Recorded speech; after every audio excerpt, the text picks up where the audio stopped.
Hello সবাইকে স্বাগতম আমার চ্যানেলে। আজকে অষ্টম শ্রেণীর গণিত বইয়ের চ্যাপ্টার 5 জমির নকশায় ত্রিভুজ এবং চতুর্ভুজ এই চ্যাপ্টারের আমরা 107 পৃষ্ঠা আলোচনা করব। তো যার আগের ভিডিওগুলো দেখো নাই অবশ্যই প্লেলিস্ট থেকে দেখে নেবে, আমি কমেন্ট বক্সে দিয়ে দিব। তো চলো শুরু করি। দেখো আমাদের টপিকটা হচ্ছে নানা রকম চতুর্ভুজ খুঁজি।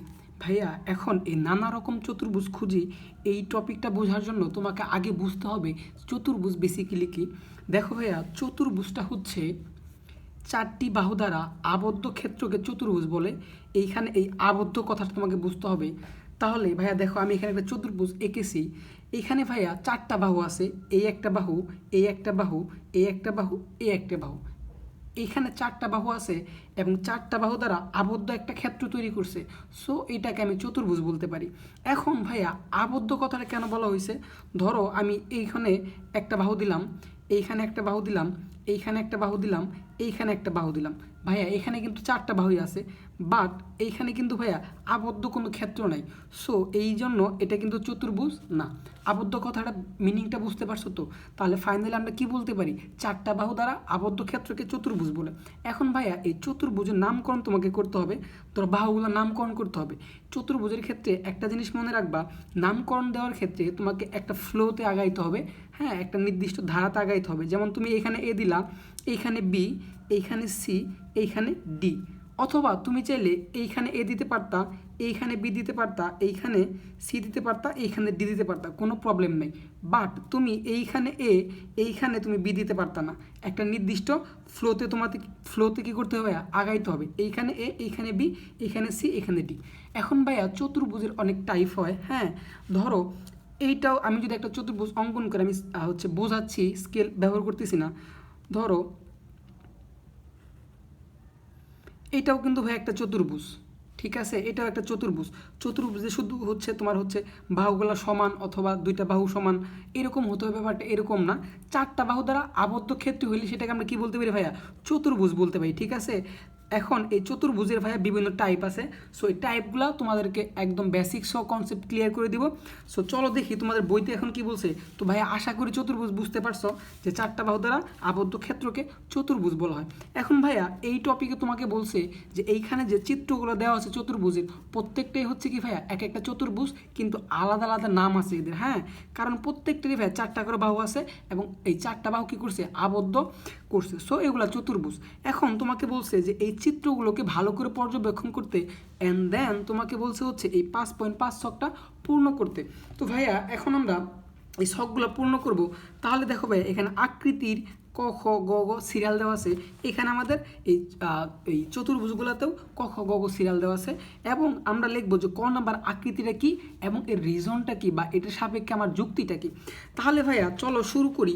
দেখো ক নাম্বার যে চতুর্ভুজটা দেওয়া আছে, তাহলে ভাইয়া আমি এটা লিখে রাখছি, তোমরা সুন্দর করে এভাবে ছকটা পূরণ করে নেবে। তো প্রত্যেকটা বেসিক সব বুঝিয়ে দেবে এবং চিত্র আঁকিয়ে দেখাবো তোমাদেরকে। দেখো ক নাম্বার চিত্রটা অবশ্যই একটা চতুর্ভুজ ফার্স্ট অফ অল। এখন আমি কি বলছি যে চতুর্ভুজের মধ্যে টাইপ আছে। এখন এটা কোন টাইপের চতুর্ভুজ ভাইয়া? এটা একটা ট্রাপোজিয়াম। এখন ট্রাপোজিয়াম কেন এটাও তোমাকে বোঝাবো। সো আগে যুক্তিটা এবং এটা একটু দেখায় নেই। তাহলে ক নাম্বার চিত্রটা এখানে তোমরা ক নাম্বার চিত্র থাকবে, এখানে লাগবে আকৃতি ট্রাপোজিয়াম। আমি এখানে লিখে রাখছি ক নাম্বার চিত্রটা ট্রাপোজিয়াম। এখন আমি এই ক নাম্বার চিত্রকে ভাইয়া ট্রাপোজিয়াম কেন বললাম, এটা সাপেক্ষে আমাকে যুক্তি দিতে হবে। এখন দেখো ভাইয়া এই যুক্তিটা ক চিত্রটি ট্রাপোজিয়াম কারণ যে চতুর্ভুজের এক জোড়া বিপরীত বাহু সমান্তরাল তাকে ট্রাপোজিয়াম বলে। সুতরাং এটি একটি ট্রাপোজিয়াম। ভাইয়া ভালো করে খেয়াল করো, যে চতুর্ভুজের এক জোড়া বিপরীত বাহু সমান্তরাল, এইখানে তোমাকে বুঝতে হবে। হ্যাঁ, একটু খেয়াল করো তো ভাইয়া, ক নাম্বার চিত্রে এখানে চারটা বাহু আছে, 1 2 3 4। ফার্স্ট অফ অল এটা চতুর্ভুজ এবং এই চতুর্ভুজের এক জোড়া বিপরীত বাহু। ভাইয়া বিপরীত বাহু এবং এক জোড়া কি? এক জোড়া মানে দুইটা বাহু, আর বিপরীত বাহু মানে ভাইয়া এই যে এইটা যদি আমি একটা বাহু চিন্তা করি, এর বিপরীত বাহু এইটা এবং এর বিপরীত বাহু ভাইয়া এইটা। তাহলে ভাইয়া তুমি একটু চিন্তা করো তো, এই বিপরীত বাহুর সমান্তরাল বিপরীত বাহু এটা না ভাইয়া? সমান্তরাল মানে দুইটা বাহু যে সমান হইতে হবে এরকম না, এদের মধ্যে লম্ব দূরত্বটা সমান। অর্থাৎ এইখান থেকে এইখানের যে দূরত্ব, এইখান থেকে এইখানের যে দূরত্ব, এইখান থেকে এইখানে যে দূরত্ব, সব দূরত্বই সমান। সো এইটার সমান্তরাল বাহু এটা। তাহলে ভাইয়া এই চতুর্ভুজের এক জোড়া অর্থাৎ দুইটা বাহু পরস্পর সমান্তরাল না, এইটা এবং এটা। সো এটা কি একটা ট্রাপোজিয়াম। আশা করি ক্লিয়ার হয়েছ। তো আমরা যদি নামকরণ করি ভাইয়া, এটাকে এ দেই, এটাকে বি দেই, এটাকে সি দেই, এটাকে আমরা ডি দিতে পারি, ঠিক আছে, সরি ডি হচ্ছে দিতেই তো হবে, অবশ্যই দিতে পারি কি, সরি। তো দেখো, তো তোমাদের নামকরণের ক্ষেত্রে বলছিলাম একটা ফ্লোতে আগাইতে হবে, তুমি এখানে এখানে বি দিতে পারবা না, চতুর্ভুজের ক্ষেত্রেটা মনে রাখবা। তো ভাইয়া এখন এক জোড়া বিপরীত বাহু সমান, তো তোমরা এটা স্ক্রিনশট নিয়ে লিখে নিবা। তো ভাইয়া এখন দেখো আমরা কিন্তু এই দিকে সমান করছি, চাইলে ট্রাপোজিয়ামকে কিন্তু ভাই আমরা আরেকভাবে আঁকাইতে পারি, অনেকভাবে আঁকাইতে পারি। ধরো আমরা এই পাশে সমান করব। সো ফার্স্ট অফ অল আমি কী করে নিই, আর একটা ট্রাপোজিয়াম দেখাচ্ছি, এটা নিলাম, আর এইদিকে হচ্ছে এইটা নিলাম। এখন আমরা যদি আরেকটু বড় করি, এখন এই দুইটা বাহুকে যোগ করে দিই। ভাই একটু ভালো করে বুঝো ব্যাপারগুলা, আর ভাইয়া যারা আমার চ্যানেলে নতুন তারা অবশ্যই সাবস্ক্রাইব করবা, কারণ আমি তোমাদের অষ্টম শ্রেণীর গণিত বই পাশাপাশি বিজ্ঞান বইটা প্রত্যেকটা চ্যাপ্টার প্রত্যেকটা পেজ অনেক বেসিক্স আলোচনা করি। সো আশা করি তোমাদের জন্য উপকার হবে। তো ভাইয়া দেখো এটাও একটা ট্রাপোজিয়াম, কারণ ভাইয়া এই ট্রাপোজিয়ামের এই বাহুটার বিপরীত বাহু হচ্ছে এইটা। সো এই দুইটা বাহু পরস্পর কি ভাইয়া সমান্তরাল, তোমাদেরকে আগেই বলছি সমান্তরাল মানে বাহুটা সমান হইতে হবে এরকম না, জাস্ট এদের লম্ব দূরত্বটা সমান হলেই হবে। সো এটা একটা ট্রাপোজিয়াম। আর এই ট্রাপোজিয়ামের ক্ষেত্রে কি ছিল ভাইয়া, এই দুইটা বিপরীত বাহু সমান ছিল, এই দুটো সমান ছিল না, অর্থাৎ এক জোড়া বিপরীত বাহু সমান হলে সেটা ট্রাপোজিয়াম হবে। তাহলে নামকরণ করি, এটা এ, এটা বি, এটা হচ্ছে সি, এটা হচ্ছে ডি।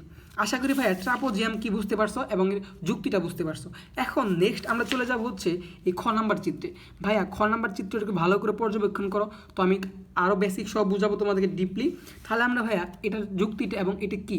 সো খ নাম্বার চিত্রটা হচ্ছে ভাইয়া সামান্তরিক, তোমরা আকৃতির জায়গায় লিখবে এটা হচ্ছে সামান্তরিক। হ্যাঁ, এখন আমরা যেটাকে সামান্তরিক বললাম এর রিজনটা কি, আমি তো এমনি এমনি বলতে পারি না, আমাদের যুক্তিটা দিতে হবে ভাইয়া। সো যুক্তিটা হচ্ছে ভাইয়া খ চিত্রটি সামান্তরিক কারণ যে চতুর্ভুজের বিপরীত বাহুগুলো পরস্পর সমান ও সমান্তরাল কিন্তু কোনোই সমকোণ নয় তাকে সামান্তরিক বলা হয়। ভাইয়া এইখানে পয়েন্ট টু বি নোটেড, তোমাকে যেটা বুঝতে হবে বিপরীত বাহুগুলো পরস্পর সমান্তরাল, এইখান থেকে এই পর্যন্ত বুঝতে হবে। এবং আরেকটা কলম কই গেল, সরি, সমান্তরাল কিন্তু কোনোই সমকোণ নয় ভাইয়া, এই কয়েকটা তোমাকে বুঝতে হবে। তাহলে ভাইয়া দেখো তো, যে চতুর্ভুজের বিপরীত বাহুগুলো পরস্পর সমান এবং সমান্তরাল, তার মানে ভাইয়া তুমি এতক্ষণ জেনে গেছো যে বিপরীত বাহু হচ্ছে এটার বিপরীত বাহু এটা, এটার বিপরীত বাহু এটা। এখন ভাইয়া এটার বিপরীত বাহু এটা হলে এই দুইটা বাহু পরস্পর সমান প্লাস সমান্তরাল, অর্থাৎ এটার যে মাপ এটার মাপ সেম এবং সমান্তরাল, এদের মধ্যে লম্ব দূরত্ব সমান। ইভেন এইটার বিপরীত বাহু হচ্ছে এইটা, এই দুইটা বাহু সমান এবং সমান্তরাল, এবং এদের মধ্যে কোনোই সমকোণ নয় ভাইয়া। কোন সমকোণ বলতে কী বুঝি ভাই, যে কোণের মান 90 ডিগ্রি তাকে আমরা সমকোণ বলি, অর্থাৎ এক সমকোণ বলি। আর এক সমকোণ কেমন হয় ভাইয়া, এই যে এরকম থাকলে এই কোণটা হচ্ছে ভাইয়া সমকোণ। কিন্তু দেখো ভাইয়া এখানে কি কোনো হচ্ছে সমকোণ আছে, সো নাই, দ্যাটস ওয়াই আমি এটাকে সামান্তরিক বলতে পারি। অবশ্যই বুঝতে পারছো, তাহলে সুন্দর করে এটা তুলে নিবা। এখন এটাকে আমরা হচ্ছে স্কেল কম্পাস দিয়ে ভালো করে আঁকতে পারি। এখন স্কেল কম্পাস দিয়ে ভালো করে কীভাবে আঁকে সেটা তোমাকে দেখাবো। তাহলে ভাইয়া তুমি কিন্তু সামান্তরিকের সংজ্ঞাটা জানো। সো বেসিক্যালি তুমি আঁকবা কীভাবে, প্রথমত ধরো এখানে যে কোনো মাপের তুমি হচ্ছে যত বড় মাপ নিবা তোমার সামান্তরিকটা তত বড় হবে। তো ধরো আমি হচ্ছে এখানে 5 সেন্টিমিটার একটা মাপ নিয়ে নিলাম, একটা রেখা অঙ্কন করে নিলাম বা একটা রেখা আঁকলাম। এরপরে সামান্তরিকের ক্ষেত্রে মনে রাখবা যেহেতু কোণগুলো সমকোণ নয়, দ্যাটস ওয়াই তোমাকে এরকম সোজাসুজি লম্বা আঁকা যাবে না, একটু বাঁকা করতে হবে, ঠিক আছে। সো একটু বাঁকা করে আমি হচ্ছে এটা হচ্ছে 5 সেন্টিমিটার নিয়েছিলাম।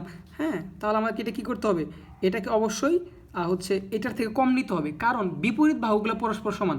আমি যদি এটা সমান নেই তাহলে তো চারটা বাহু সমান হয়ে যাবে। সো আমি এটা 5 সেন্টিমিটার নিয়েছিলাম, এটা নেব কত সেন্টিমিটার ভাইয়া, 3 সেন্টিমিটার। তুমি চাইলে 4 সেন্টিমিটার নিতে পারো, এটা কোনো প্রবলেম নেই, কিন্তু একটু বাঁকা দিতে হবে যাতে কোনটা সমকোণ না হয়। আমরা যদি সোজা দিতাম তাহলে ভাই কোনটা সমকোণ হইতো। ওকে, এখন তোমাকে যেটা করতে হবে এই কোণের এই রেখাটা মাপ নিতে হবে, এই যে এরকম একটা মাপ নিবা, ক্লিয়ার। মাপ নিয়ে এই বিন্দু থেকে এখানে একটা বৃত্তচাপ অঙ্কন করবা। ওকে, আচ্ছা, তারপরে এই বাহুটার মাপ নিতে হবে। সো এইখানে আমরা এইটার মাপ নিয়ে নেব। আমার আশা করি মাপটা বুঝতে পারছো। সমান মাপ নিতে হবে। দেখো কই চলে গেছে আমার, হচ্ছে কি বলে এটা, তেরিকে মনেই নেই, দেখো, সরি মিস্টেক, সরি, এই সমান মাপ নিতে হবে, ঠিক আছে। এটা সমান মাপ নিয়ে তুমি এইখান থেকে একটা বৃত্তচাপ অঙ্কন করবা। এরপরে যে বিন্দুতে ছেদ করছে ভাইয়া, এই যে বিন্দুটা, হ্যাঁ, এই দুইটা বিন্দু তোমাকে যোগ করে দিতে হবে। সো আমি যোগ করে দিই,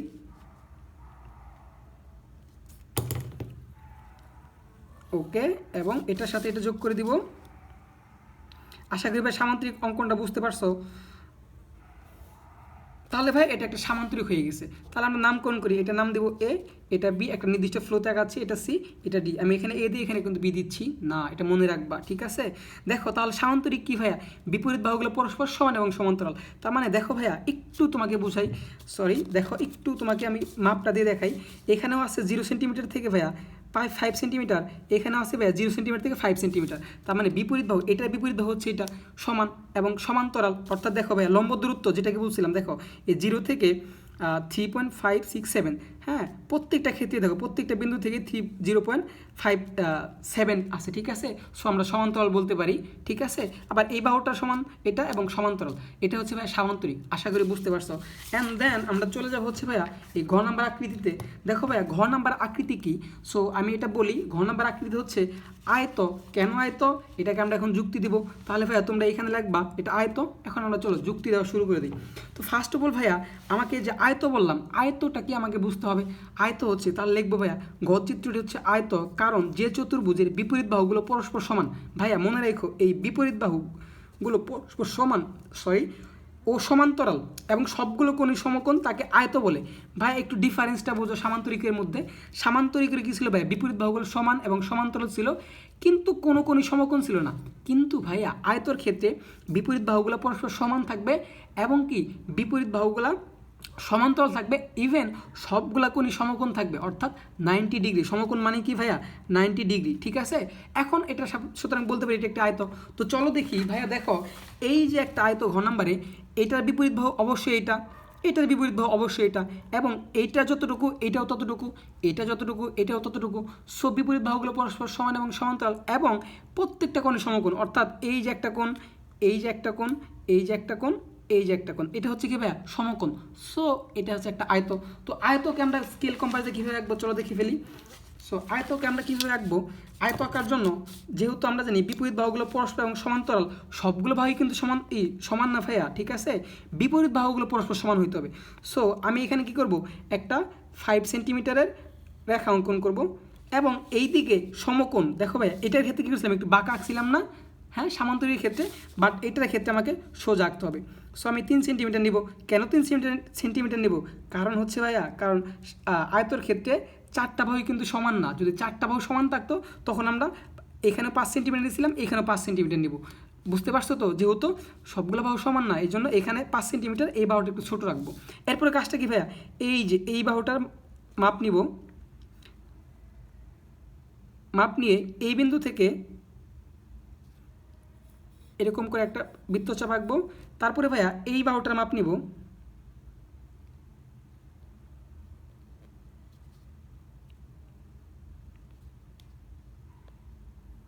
ওকে। তারপর এইখান থেকে একটা, এই বিন্দু থেকে একটা বৃত্তচাপ অঙ্কন করব।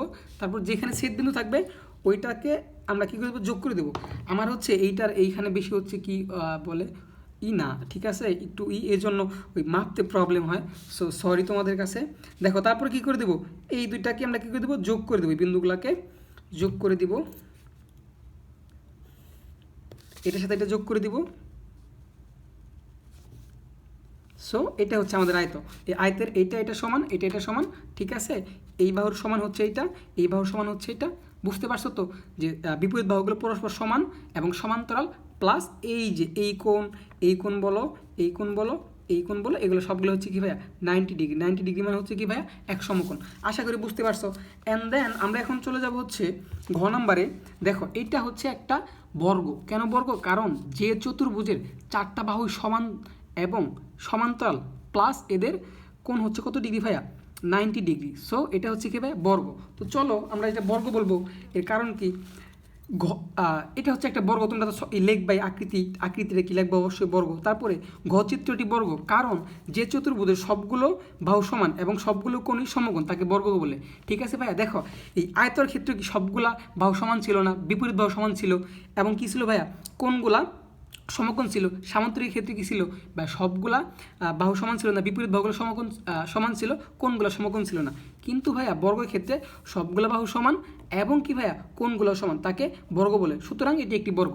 অবশ্যই যুক্তিটা বুঝতে পারছো। তো এটা আঁকাবা কীভাবে, সেমভাবে তোমরা বর্গের ক্ষেত্রে যেহেতু কি ভাইয়া 4টা বাহু সমান, সো তুমি 4টা বাহু কি নিবা, সমান নিবা। সো এটা আঁকার হচ্ছে নিয়মটা দেখো, এই 4 সেন্টিমিটার একটা বাহু নিলাম, যেহেতু সমান এবং সমকোণ, তো এই দিকেও আমি কী করবো 4 সেন্টিমিটার একটা বাহু নিব এবং লম্বলম্বী নিব যাতে কোণটা সমকোণ হয়। এরপরে ভাই আমি কী করব 4 সেন্টিমিটার নিছি না, হ্যাঁ 4 সেন্টিমিটার, এদিকেও 4 সেন্টিমিটার নিছি। ওকে, এরপর আমরা কী করব ভাইয়া, এই যে এইখানে এটা সমান মাপ নিব, ঠিক আছে, মাপ নিয়ে এখানে একটা বৃত্তচাপ অঙ্কন করব।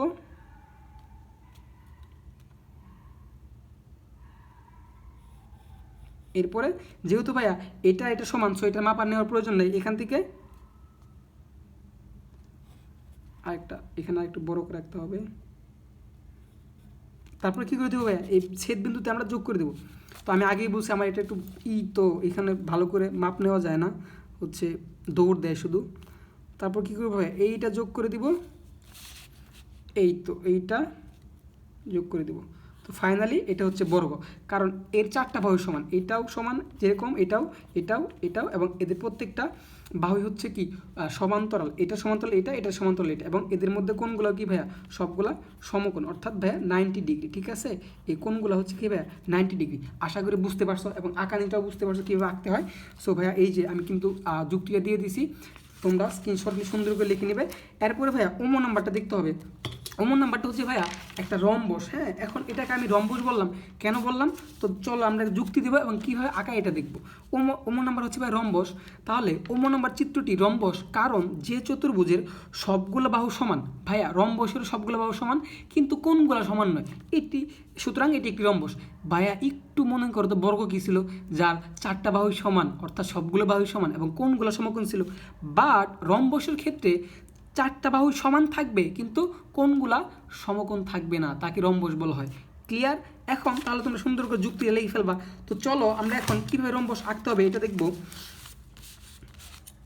তো ফার্স্ট অফ অল আমরা কি করব, যেহেতু সবগুলো বাহু সমান, এইখানে ভাইয়া একটু খেয়াল রাখতে হবে তোমাকে।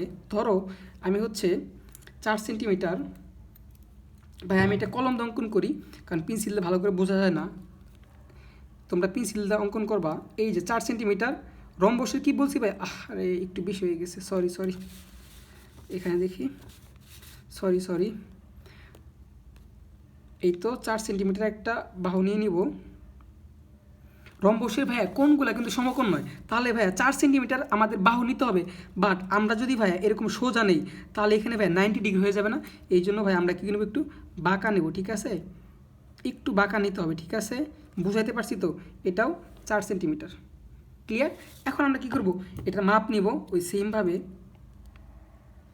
এখানে সমান মাপ নিব, নিয়ে এখান থেকে একটা বৃত্তচাপ অঙ্কন করব এবং এই মাপ যেহেতু বাহু সমান দ্বিতীয়বার মাপ নেওয়ার প্রয়োজন নাই, এখানে তুমি কি করবা একটা বৃত্তচাপ অঙ্কন করবা, তারপর যে বিন্দুতে ছেদ করবে অর্থাৎ এই বিন্দুটা, এখানে তুমি কি করে দিবা, যোগ করে দিবা। আমি কিন্তু ভাই আঁকানোর প্রসেসটা জাস্ট দেখাচ্ছি আর বর্ণনা তো ভাই ওখানে দিয়ে দিচ্ছি, তো আশা করি এখান থেকে নিয়ে নেবা। এই তো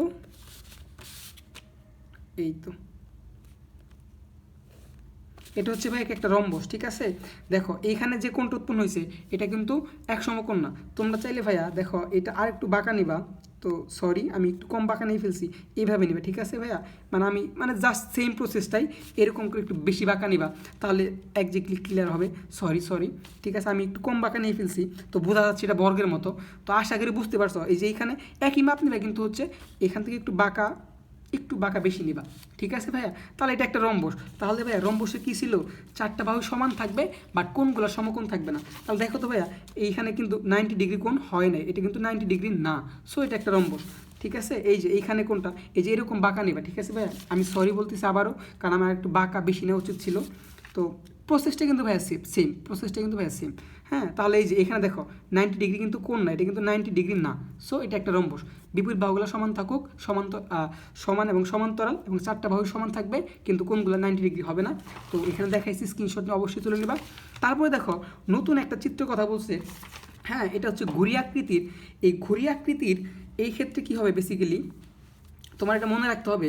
তো এটা হচ্ছে তোমাকে এইখানে দেখো এটা কিন্তু ভাই ঘুড়ি আকৃতি, হ্যাঁ এই ঘুড়ি আকৃতির ক্ষেত্রে ব্যাপারটা হচ্ছে এর 2টা সন্নিহিত বাহু সমান থাকবে, 2টা সন্নিহিত বাহু সমান থাকবে। দেখো এই যে এখানে স্পষ্ট বলছে, তোমরা নিশ্চয়ই লক্ষ্য করে থাকবে যে তোমরা নতুন চিত্র দেখলাম, চিত্রটির নাম হলো ঘুড়ি, ঘুড়ির 2 জোড়া সন্নিহিত বাহু সমান।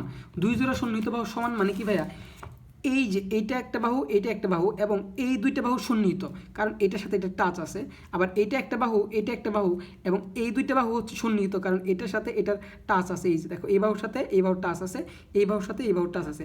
দুই জোড়া সন্নিহিত বাহু সমান, অর্থাৎ ভাইয়া এই বাহু সমান থাকবে, এই বাহু সমান থাকবে। চারটা বাহু কিন্তু ভাইয়া সমান থাকবে না, এই বাহু এবং এই বাহু সমান থাকবে।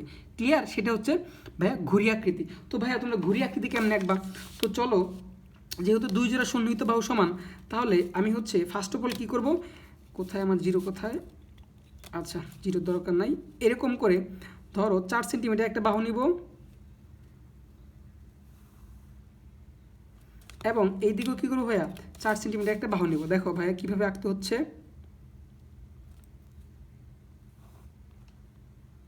ওকে, এখন ভাইয়া তোমাকে কম্পাস দিয়ে যেটা করতে হবে, এইটার কিন্তু ভাইয়া পুরাটা নেওয়া যাবে না, কারণ ভাইয়া পুরাটা নিলে কী হয়ে যাবে, চারটা বাহু সমান হয়ে যাবে।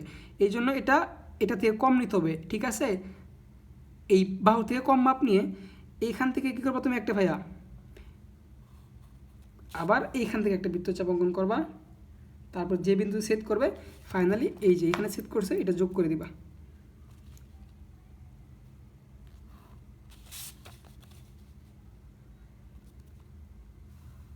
ঠিক আছে?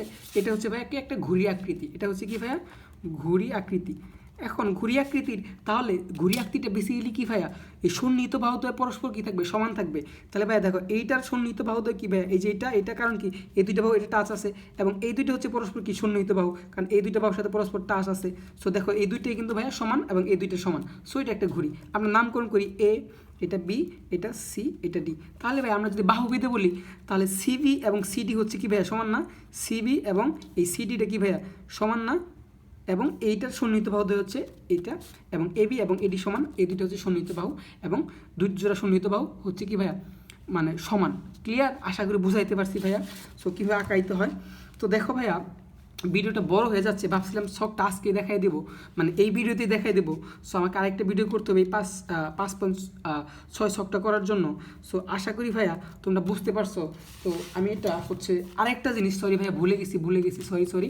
আরেকটা জিনিস তোমাকে যেটা মনে রাখতে হবে, আমরা কিন্তু দেখো ভাইয়া এখানে যখন হচ্ছে চতুর্ভুজগুলা চিনতে গেছি, তখন হচ্ছে একটু প্রবলেম হতে পারে চেনার জন্য। সো এটার জন্য একটা শর্ট টেকনিক তোমরা মনে রাখবা, হ্যাঁ, যে বিপরীত বাহু সমান ও সমান্তরাল হয় দুইটার ক্ষেত্রে, দুইটা চতুর্ভুজের ক্ষেত্রে। ভাইয়া ক্লিয়ার? একটু বুঝো।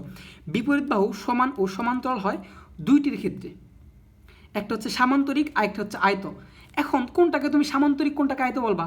যার কোনো কোণই সমান নয় তাকে তোমরা সামান্তরিক বলবা, যার চারটা কোণই সমান তাকে আয়ত বলবা।